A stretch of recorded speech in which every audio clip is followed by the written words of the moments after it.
So my name is Vrinda Shenoy, and I'm reading for an MPhil in pathology. Hello, my name is Cecilia. I am a Anthropocene Studies student. I'm a postgrad student in the Geography department. My name is Sophie and I am a final year student of Human, Social and Political Sciences, which we call HSPS. My name is Miriam and I study graduate medicine. I'm Fergus Hughes and I'm a first year HSBS student.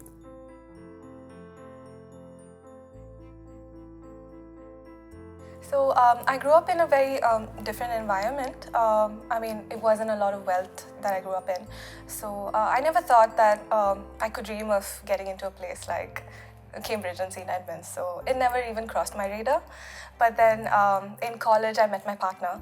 And then it was my partner's family that actually encouraged me to, just apply for the heck of it and see where it goes. And I never thought it would work out.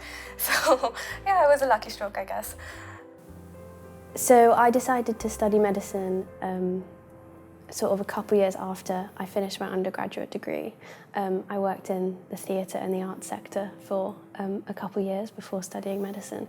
And I decided that Cambridge would be a really nice place to study, and then St. Edmunds was just so friendly when I applied, so I decided to apply here, and then they wanted me.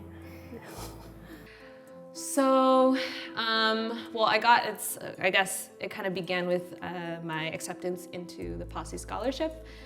So I am the first Posse Scholar on campus. There was a new program that opened in the Geography department.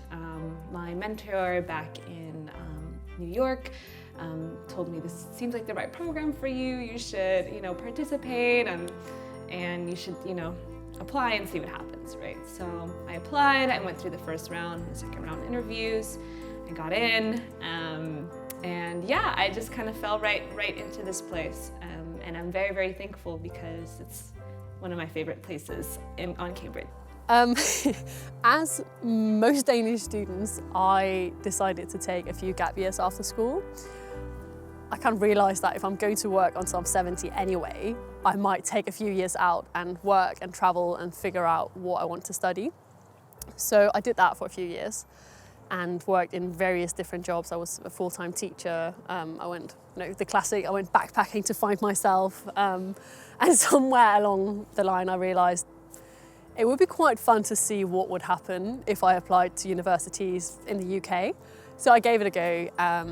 And I applied directly to St. Edmund's College because it was really important to me to keep myself in that international environment and to surround myself with people older than 21. So basically I grew up in New Zealand, and right before I took my A-levels over there, I fractured my skull playing rugby. Couldn't do my exams, then consequently couldn't go to uni, so I was in a bit of a tricky spot. So I qualified as a special needs teacher and taught at special needs schools and then at prisons as well, back home in New Zealand. And then last year I started a degree somewhere else and didn't really enjoy it. So sort of dropped out and applied here and luckily got in, and I couldn't be happier. So it's been a long route, but I'm very happy to be here.